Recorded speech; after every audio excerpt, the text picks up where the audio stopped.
Hello! Happy Memorial Day weekend. Welcome to Rose Spins a Yarn. I know it's been months since I've done a podcast, and I must apologize to anybody who subscribed to my page. It has been crazy in the store. I think that I overestimated my ability to be Superwoman, and I simply just put too much on my plate, and I kind of burned out like right after Christmas.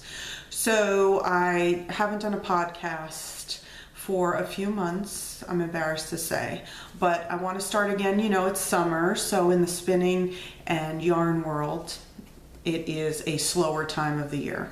So I want to do some tips and tricks this summer and do some fun stuff, and I'm hoping that the momentum will take me through my busy season too, as well as the fact that I think now that I've been through more than a year of my store, I kind of understand what I need to stock to get ready for the busy season. Last year I was not well prepared because I went from mostly online to mostly in store, and yeah, it kind of took me by surprise. And since I'm like the only one here and I make a lot of the products, it was a difficult time. So anyway, let's get right into it. So what's happened since the last time I've spoken to you? So we just did shearing a couple of weeks ago, and we did 61 animals in just around 4 hours, which was super fast. And you know, it rained all day and it rained the night before, so unfortunately I had to lock the animals in the barn because shearing wet animals ruins the fiber. And not the shearing part of it, but you know, we store them in bags, and you know, there's no way I could like keep out 60 some fleeces to dry, because who has that much space? And if I did it in the barn, it's going to get dirty and dusty and birds are going to pick at it. So we made sure that everybody was dry, and we locked them in the night before, which they weren't thrilled about, but you know, nice dry fleece the next day is paramount. So I sheared, it was 2 weeks ago, and I started last week skirting some of the new fleeces, and they're just lovely this year. You know, nice on my young animals, nice and long and clean. And so I did 3.5 yesterday alone, and the first 3 were pretty easy. Then the 4th one I chose because I've made it myself.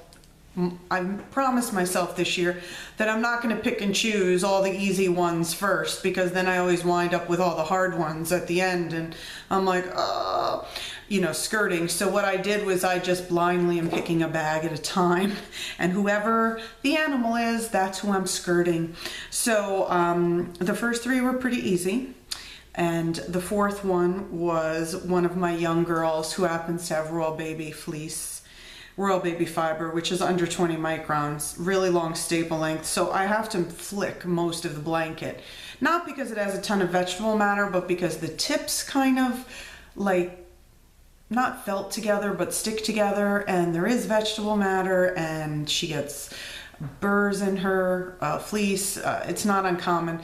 You know, I'd love to be able to blanket my younger, finer animals, but alpacas like to roll, and the blankets never stay on. They wind up hanging around the neck like a necklace, and then it could get dangerous. And so unfortunately, on the really finer fleeces, I actually have to flick the most of the blanket, which is tough, but you get a better product. So I wanted to show you this. So I flicked the outside ends. So let's see.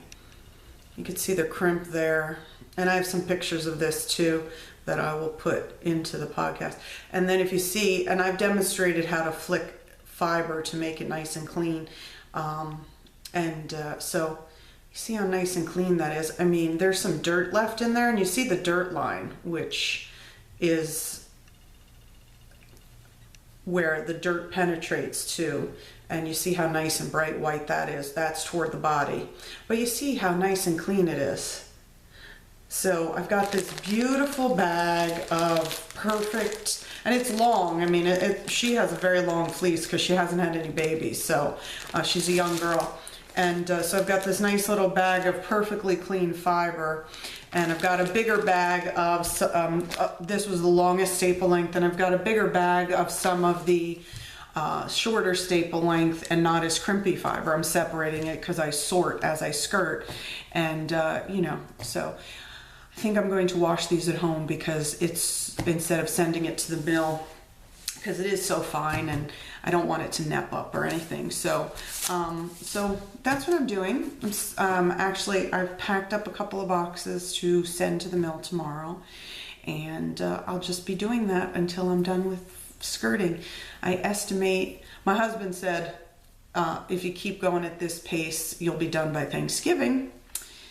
And I think that's a pipe dream because I say the same thing every year. I'm going to be done by this date, and you know, I never get it skirted, and then there's always some fleeces hanging around by the next shearing, and you know, whatever. I mean, anybody who owns fiber animals will tell you the same thing. Alpacas are hard to skirt compared to sheep, so yeah, it takes me a little while. But anyway, so so what's going on in the store? So we are, you know, getting in more inventory every day.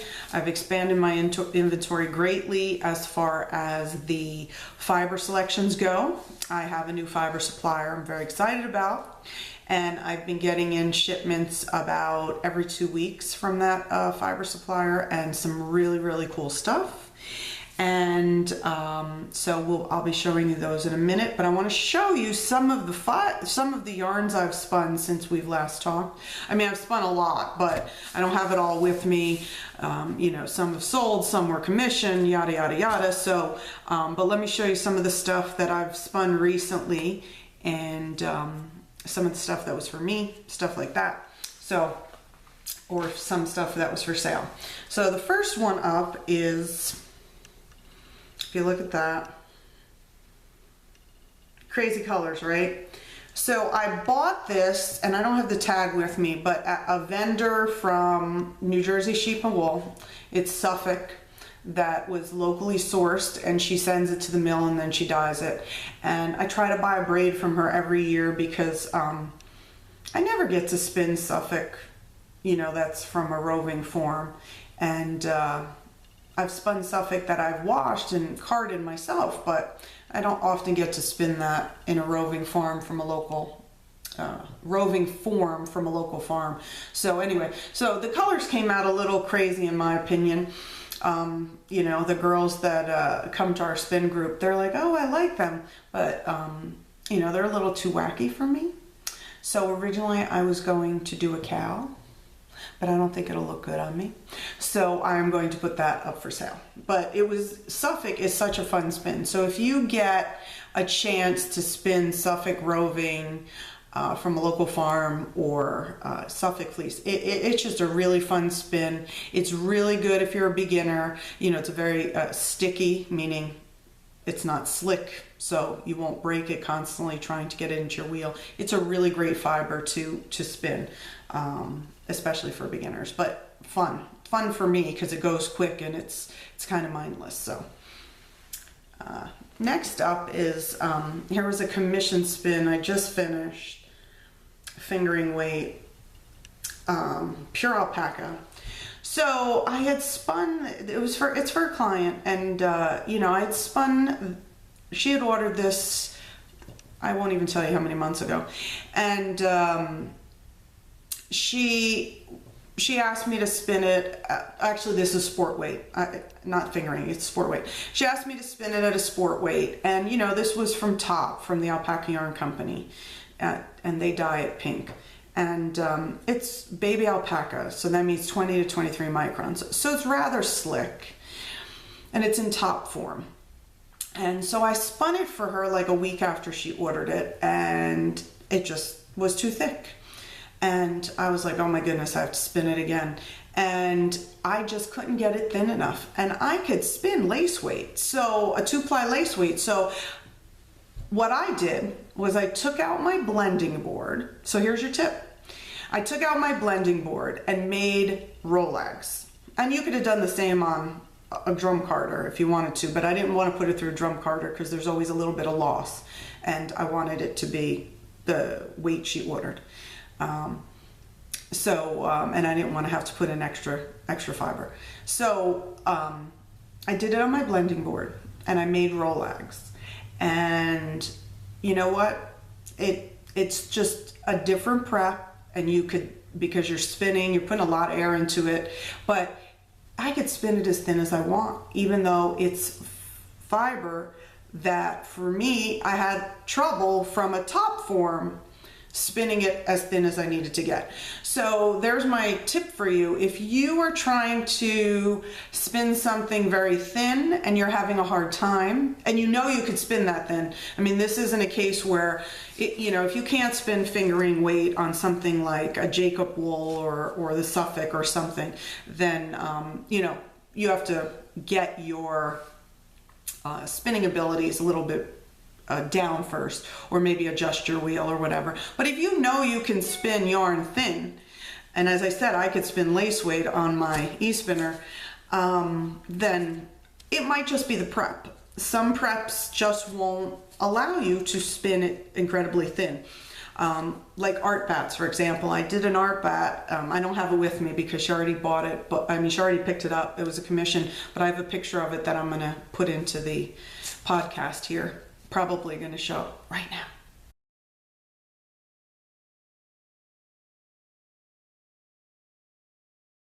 Anyway, so it's called Dryerland. So it has a lot of recycled sari silk in it, which can get a little thick because, you drum card it, but you're not trying to card out the bumps. You want the bumps in there. That's what makes it a cool art yarn.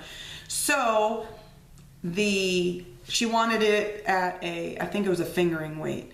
And where the fiber didn't have too much sari silk in it, totally a fingering weight. But then you come on a sari silk bump and it's not fingering weight. So, so just be aware of your prep has a lot to do with what type of yarn the outcome is. So if your skill level is there that you could spin pretty much any weight you want, look at the prep. If you aren't able to spin a slick fiber like baby alpaca thin enough, look at taking the prep from a top form and making it a roll-leg, and see if that helps you. So that was my tip on that. So another yarn I did this a couple weeks ago, and I just love this. So this is called Mardi Gras. Actually, it was longer than a couple weeks ago because I had done it for Mardi Gras. So this is Mardi Gras.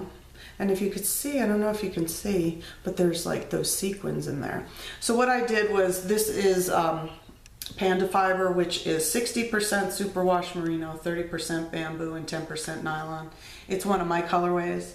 And I spun it haphazardly, my signature spin, consistently inconsistent. And then I plied it with sequined yarn, which is just so much fun. And I've got all these little sequins on it, and I just absolutely love it. I think it came out so nice. Then this I actually did a while ago. This was baby alpaca mixed with some of my bats. So one ply of pure baby alpaca in black, and then just haphazard bats that I just pulled out of a bag of pieces left over. And this is pretty bulky. And I am actually keeping this yarn because I want to make myself a nice squishy cowl for this winter. I mean, I'm going to knit this baby up on like 19s, and I just think that's going to be so nice because it's so squishy and so soft, because most of my bats have baby alpaca in it, and then the other one of the plies was just pure baby alpaca. So it's so soft and squishy. I just love this. This is like my favorite thing. I know. If you love your yarn, you want to keep it. And then, you know, you have a big box of yarn of stuff you're not going to do with, but I want to do something with that, definitely. So, all right. So let's talk about some of the, oh, also something that is imminent is we bred a couple of girls last year for babies this year, and I just went out to check on them. I took the camera with me. They're so sick of me going in there like 75,000 times a day to check on them. But we have, we bred 5 girls. 4 that I think took. 3 definitely are pregnant because, you know, you could just tell. 1 girl, my husband and I are like, he thinks yes, I think maybe. But, you know, we didn't do ultrasounds on them or anything because if they're pregnant, they're pregnant. If they're not, they're not. But so we have 3 to 4 babies due, like any day now. So I'm excited. And, you know, keep checking on my Facebook page because as soon as a baby is born, I will definitely post that, pictures and everything. So anyway, so, and I'm going to cut in a little footage of shearing, and I'm going to cut in a little footage of my visit just now with the pregnant girls, and you could see them giving me dirty looks. Let's come and check on some of the pregnant girls. Let's see. Nope, Sable's not pregnant. But Sandy is. Come say hi, Sandy. When are you having that baby, buddy? Sandy, when are you having that baby, huh?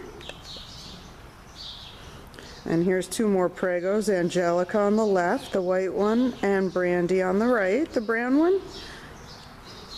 So there's 3 of our preggers right there. They're sick of me checking on them.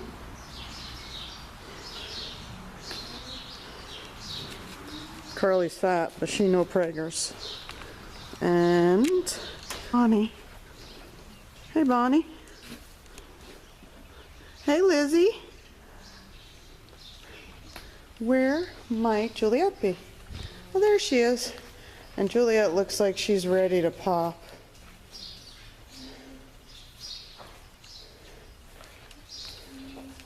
And she's really annoyed of me staring at her. Say hi, Jules. Okay. All right, we're done in here. They're done with us. Say hi to a couple of the other ones.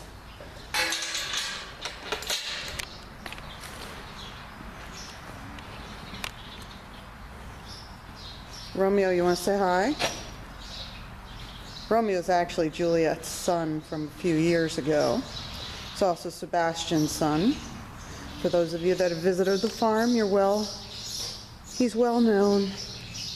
There's Zeus, just being lazy on a lazy day.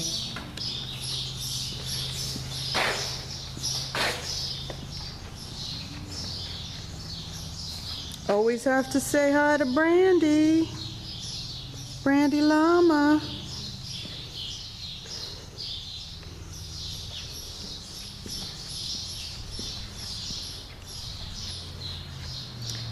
And the little girls. Gabs, you want to say hi? Hi, Gabs. Esther in the back there, the fall one. But Gabby's such a pretty girl. All right, nobody seems talkative today. I think it's because I've been hanging out in the barn too much skirting. Oh, and here's Rosalita. Huh? Yeah, she's a pretty rose gray girl. Let's see if I can.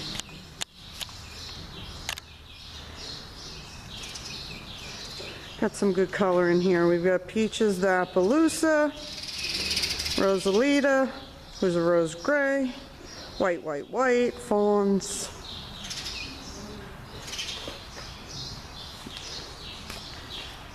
I've been skirting, so I think they're just sick of me being in the barn all the time. Wait, what are you doing outside? It's raining.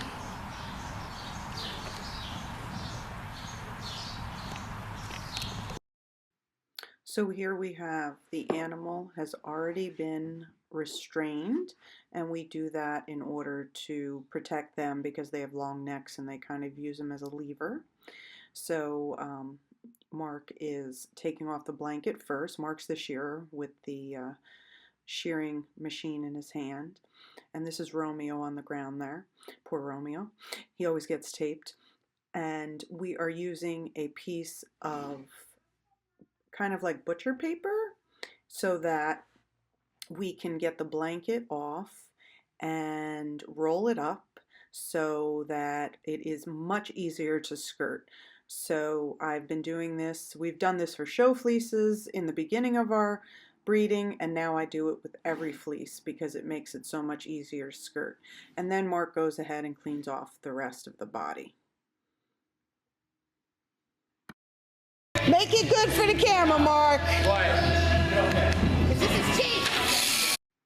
And here we have another animal that is being sheared, and I chose another fleece. I mean, the lighting in the barn is terrible, and it was a rainy day, so, and it's fluorescent lighting, so but I did this one. I tried to get some close-ups, and you can see that Mark tries not to go over the same spot more than once because that leaves the second cuts in your fiber, and anybody who's ever processed fiber knows that second cuts are such a pain in the butt.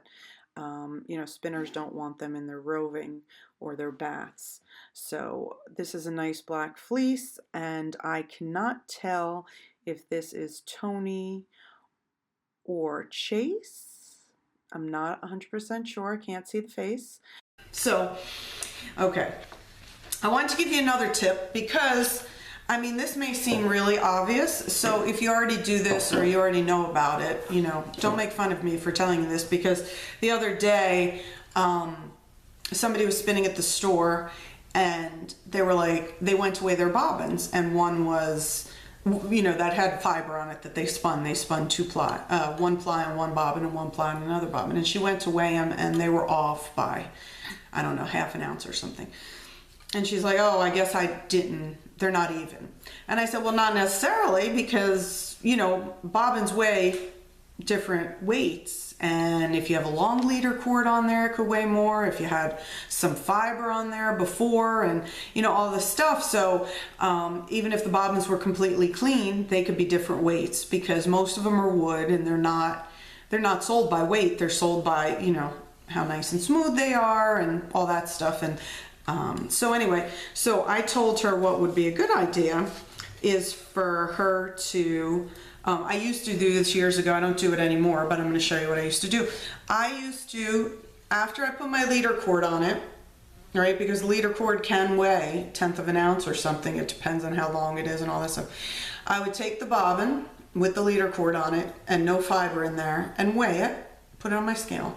And then I will take like a little, you know, those little stickers that you use for maybe prices or whatever, little tiny sticker. I just cut part of an address label. So there. And then I would write the weight on it, right? So that I knew, and my pen's not writing, so that I knew, I just went and weighed this. So I put the weight on it. Can you see that? It says 4.4 ounces. So that I knew that when I went to, if I wanted to see if my plies were even, oh, excuse me, I can take the 4.4 and subtract that from whatever's on the bobbin. And I don't do that anymore because I spin a little bit differently now because I have these big bobbins. So but it's a really good tip. And when I told her that, you know, she was kind of surprised. So I never really talk about stuff like that because I think it's like really so obvious, but maybe it's not as obvious as I think it is. So I figure I would just pass that on. So that's another tip. So now, what else? See, I wrote myself a little list today so I wouldn't forget. So I wanted to show you some new fiber that I have in the store. Now, if you haven't been in the store recently or haven't looked online, some of the stuff I'm going to show you isn't online yet, but if you haven't been in the store recently, or the last time you were in the store, I didn't really have that much fiber, you really need to come in again and look, or you really need to look on the website and look, because, you know, we're adding new stuff every week. as I said, this new fiber supplier I have is getting, I'm getting shipments every couple of weeks, and making bats and all that stuff, and doing some fun new stuff. So anyway, I want to show you some of the fiber.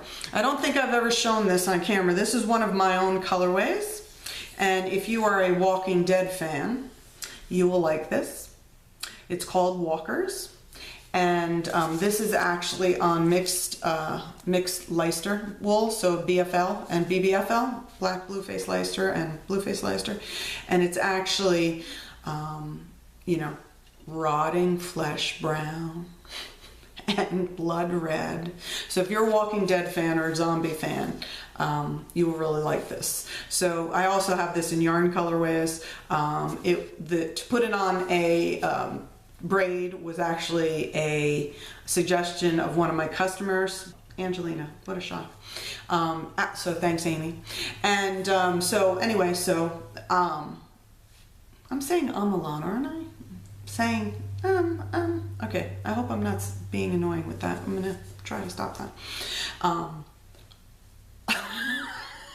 And my nose is itching because all this fiber's around me. So anyway. So here's this is one of my custom colorways. So some new stuff from the new fiber supplier. I want to show you some of that stuff because that stuff is really cool. So this is exclusive to us because we have this made up at the mill. Okay. Look at that. I don't know if you can see all the Angelina in it. It is crazy amount of Angelina. I might have even put too much. And for me, that's saying something. So anyway, so it is 85% merino and 15% gold Angelina. See what I mean? It's a little too much, but it is so cool. It's black and white, if you can't see that. Actually, it's not really white. It's a very light silver. It looks with gold Angelina. So it's 85% merino and 15% gold Angelina. And I have not spun this yet. I've gotten it in about a month ago, but I haven't spun it yet because I've been so busy with custom orders. So I really want to spin this during Tour de Fleece. And I think I might, because of the amount of Angelina, I might use it as one ply with something else. I don't know. Maybe I'll spin it on itself. I don't know. We'll see. So that's one. So here's another exclusive colorway to us, and this is just so smushy. I mean, if you could feel this, you'd be like, oh.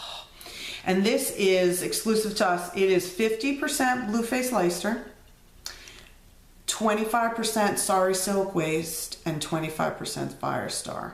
And it, you know what, it doesn't look like there's 25% Firestar in here. It really doesn't. It's not as much as in the Angelina. There is a lot of Firestar, but it's manageable. The other one with the gold Angelina, it's a lot. But this, I'll show you, see. Next time I do this, I'm gonna actually put in less Firestar and more Sari Silk. But the black, blueface Leicester has become fast and away one of my favorite wools. It's so soft. As a black base, the blueface Leicester is black. Dyed, I think, but black.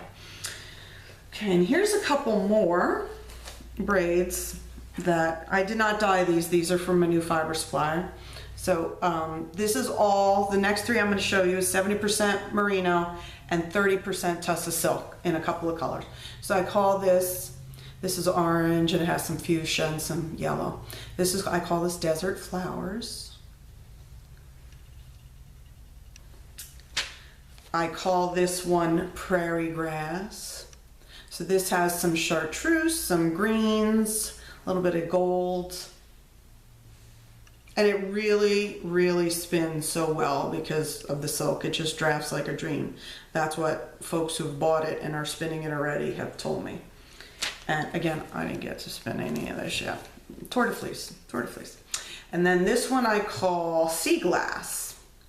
Blues and a little bit of green. Some really nice shades of blue in there. I think I'm gonna steal this one and keep it to spin. And then a new thing I'm doing is, when I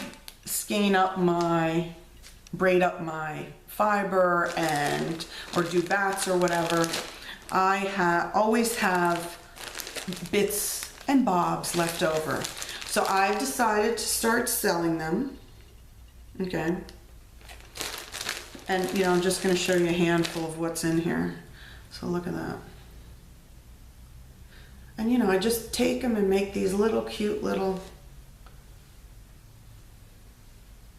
right? And just take them and make these cute little buns, I call them, out of it. And I just put them all in a bag, and 4 ounces. And you know, it's great. It's great to, let's get the glare out of here. It's great to just take and maybe spin it all by itself, you know, spin it all together, or pick it out, make some Rolags with it on a blending board, or just have fun. I mean, typically when I make some of my, what I call, which is one of my signature yarns called All Colors Thick and Thin, that's what I do. I take all my ends and spin it, and you know, whatever comes out next in the bag, I just pull stuff out. So that's kind of what I do it with. And so I'm going to do, this is called Bits and Bobs, and this is all from top. And then I'm going to have another one that is called, and that's going to be the end of all my bats. And I just have to figure out a way to make those pieces look as pretty as this, because this has been a big hit in the store. Has not gone online yet, but big hit in the store. And you know, people have really liked it. And I'll tell you what, it's just so much fun. So much fun. So if you're going to spin for Tour de Fleece, you might want to grab something like that, because that's fun. Okay. So Tour de Fleece starts July 1st. And we are going to have a team this year. We're going to have a wildcard team. I've signed up for the wildcard team in the Tour de Fleece group on Ravelry. We're going to run the group, though, in my Ravelry group, Team Alma Park 2017. We're going to spin in the store, or you spin at home, or whatever. So it's open to local folks. And you want to come and spin in the store, that's great. We can all spin and have fun. If you want to spin at home, that's great. I'm going to offer some prizes in the group, and that'll be all announced. I just have to come up with some, you know, haven't come up with how we're going to be eligible for prizes yet. Like most yards, or funkiest yarn, or I don't know, weirdest place to spin, you know, I don't know. So we're gonna have a couple of categories, and I'm gonna give away a couple of prizes, probably fiber, you know, because what does a spinner need? More fiber. And so that will be in the group. So again, it's open to local folks, it's open to people around the world, and I would love for people to spin with us on our team and just have fun. It's no pressure. It is spin a little, take a picture, put it in the group if you want to. If you don't want to take a picture, put it in the group on Ravelry, whatever. You know, if you want to put some on Facebook and tag me, you know, that's fine too. Whatever you want to do. To be eligible for prizes, though, you'll probably have to have some participation with pictures on the Ravelry group. But, you know, if you just want to come out and hang out and spin and just see other people's pretty stuff, you know, feel free. That would be fun. I will be spinning every day during Tour de Fleece, and I'm trying to finish up all my commission stuff before then, because my goal for Tour de Fleece is to spin only fun stuff with nothing to stick to, meaning it doesn't have to be worsted, it doesn't have to be fingering, it doesn't have to be DK. It is spontaneous spinning, whatever the fiber feels like, going through my hands, just have a good time, you know, maybe with an adult beverage, I don't know, it depends. So, anyway, so that is basically all I wanted to show you and tell you, classes at the store on Saturdays. We are now running throughout the summer. I don't know if we will continue doing it every other week in the busy season starting in September, but right now throughout the summer, every 2 weeks, I'm going to be teaching beginner spinning on Saturday from 5 to 7, and that starts this coming Saturday. So today's Memorial Day weekend, Sunday, Memorial Day. So next Saturday, because I'm not open on Sunday. Next Saturday, I will be teaching beginning spinning again, and it's a 2-hour class. So if you are looking to learn spinning, feel free to come. If you already know a little bit about spinning, and it's drop spindle spinning, that's how I start everybody out. I mean, people move to wheels typically, but if you want to stay spindle spinning, that's great too.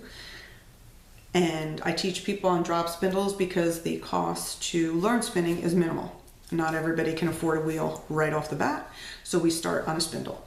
And all the materials are included.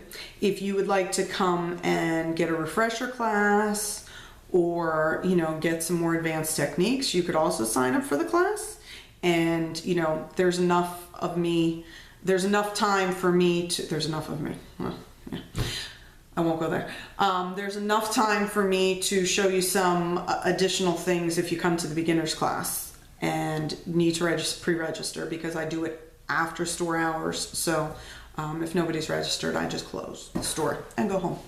So that is Saturdays. Also on Saturdays, starting this Saturday as well, is beginner crochet. And that is 1 to 3 in the afternoon. I don't teach that, Laura does. Okay, so now I'm going to shut off the camera so that I could set up for my one-handed plying demo. Those of you who saw my 11-second video on Instagram or Facebook, enough of you have direct messaged me on Facebook or Instagram to say, I'd really love to see how you do it, how you set up for it, a little bit more about it. It was just an 11-second video. I was playing around on my iPhone, and I just thought I'd post it, and more people were interested than I was actually like, really? Oh, okay. So I'm going to do a demo of how I do one-handed plying. I said one-handed spinning, but I meant one-handed plying. I can't one-hand spin. I know there's people who can, but I can't. Anyway, so I'm going to show you a demo on one-handed plying, how I do it. This is for basic yarn. Meaning, if you're going to be doing art yarn with coils or beehives or thread plying, spiral plying, auto wrap, any of that stuff, no, that is not what this is. This is 2-ply normal balanced yarn. That's what I do when I one-hand ply. So just so you know, this cannot be done for like crazy art yarn techniques or whatever, unless you're really talented and you can do it, and that's great. I'm not saying it can't be done. I'm saying I can't do it. So I'm going to show you normal yarn. So I'm going to set the camera up and I'm going to do that, and so that you could see that. But I will say right now, thank you for watching. And so my schedule right now is I am going to commit throughout the summer to do a podcast at least every other week. I am hoping I could do it every week, but I'm not going to make myself goals that I wasn't able to commit to last year. And I know it was my busy season when I started. However, I'm going to set a goal for myself that I'm going to do a podcast every other week, so like twice a month. And I'm going to try to do it every week, but I'm not going to promise to my audience or to myself. I'm going to promise that it'll be done every other week. I tape on Sundays, so because that's the day that my husband is home, so he can stay with my daughter, and you won't hear a 6-year-old in the background asking me a million questions. Usually, are you done yet? Are you done yet? Can I come in there? Are you done yet?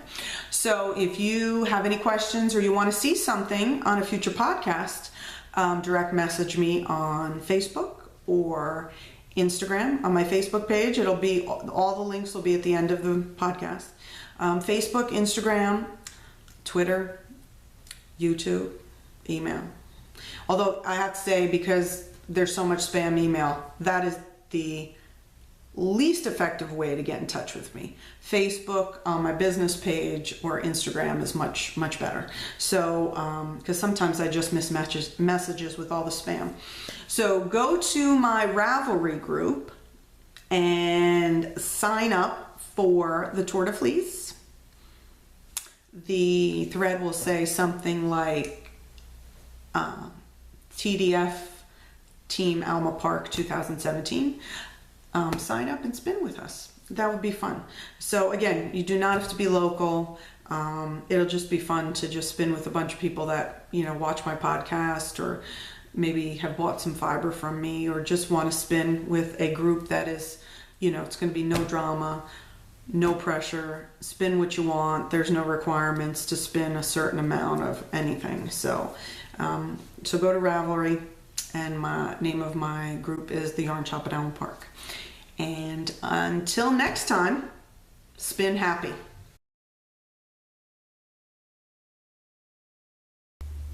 Okay, so now I'm going to do a demo on the one-handed plying. Again, I said this in the podcast that this is only going to be for normal, even yarn, not for art yarn or anything like that. So right here I have my Lazy Kate, okay, and I have some tension on it. Not a lot of tension. I don't want to be pulling on it, but I want it to not having the bobbins spin back on themselves. It makes it very easy that way. And I put that on the floor to the left of me. That's how I ply, to the floor to the left of me. And you know, it's the same setup, right? I'm going to take my leader cord and I am going to place my yarn through, all like that. And so I'm going to build up some twist before I get started. Okay, so now what I'm going to do, I'm going to stop this. I am going to take my hand, okay, and I'm going to take one of the plies and I'm going to lace my fingers through it. Okay, so I'll show you that again. So I put my index finger and then I take my middle finger and I lace it through. So now I have a figure 8 going around my first and middle finger. Okay. Now I do this on an electric wheel. I'm sure you could do it on a manual wheel too. You just want to make sure that you're getting enough twist in your yarn. You don't want your tension set too high that it's pulling it and you're not getting enough twist, because under twisted yarn is something I see all the time. I'm sorry, not under twisted, underplied. You want to make sure you get enough twist in the ply. Underplied yarn is something I see all the time, and it's really not a good yarn. It's you definitely want to make sure you have a nice ply. So I'm going to start this again. I'm going to keep my hand in view.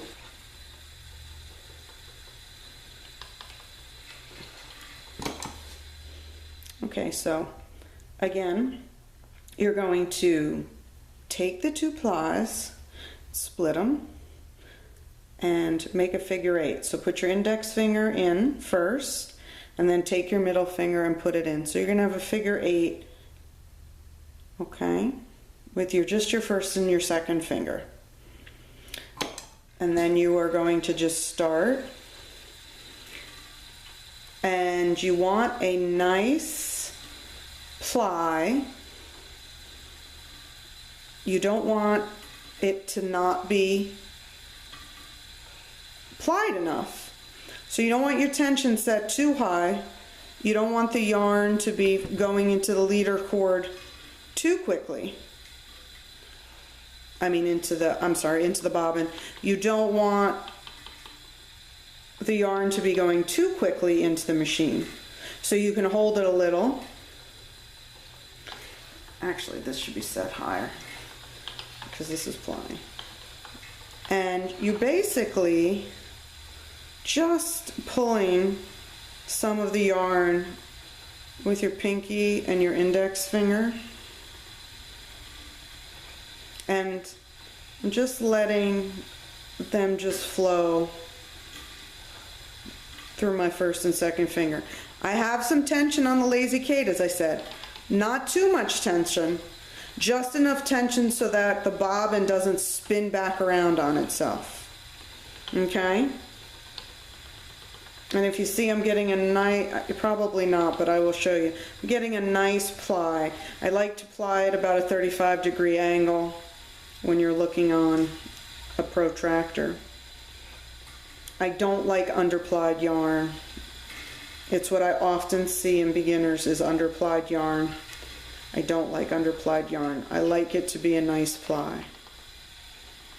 Again, this is not for art yarn. This is for a nice, even, balanced yarn. Now I'm doing a 2-ply. You could do a 3-ply as well. You can include your ring finger in the 3-ply. The reason I have 2 fingers through it is so that I could feel if one of them breaks, which often happens, and I'm getting a nice even distribution on each ply.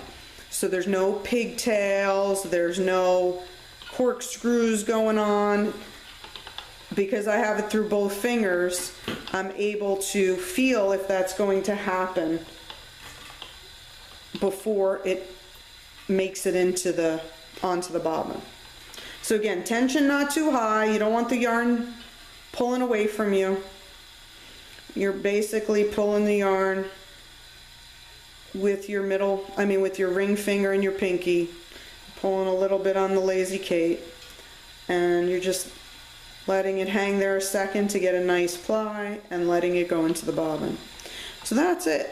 And with the other hand, you can be having a cup of coffee, surfing the web, watching Netflix, reading patterns on Ravelry, whatever suits your day. So there you go. If you have any more questions on this, feel free to direct message me or comment on the video below, and I'll try to answer them. Thank you.